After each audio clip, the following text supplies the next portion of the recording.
हैं हमको हवेली। लगे नियत सबकी है कड़वी करेली, लौंडे बुलाते हैं हमको हवेली।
लगे नियत सबकी है कड़वी करेली, लौंडे बुलाते हैं हमको हवेली।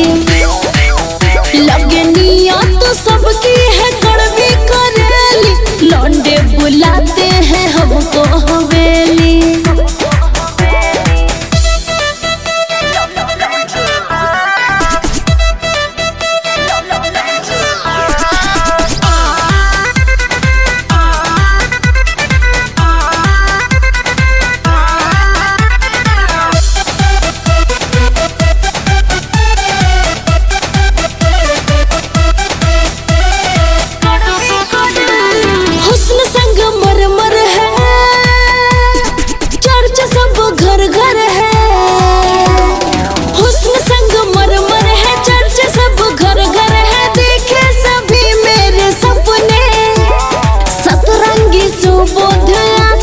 जोड़ बाकी सारे के सारे फसाने कहे सरफराज मुझे चंपा चमेली।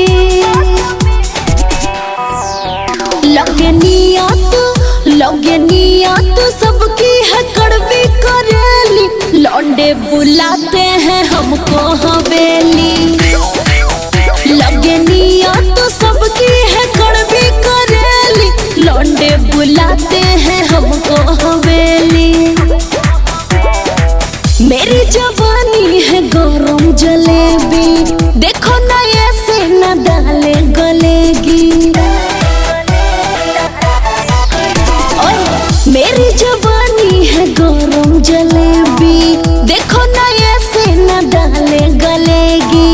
दंगा करा के अभी आई हो बरेली।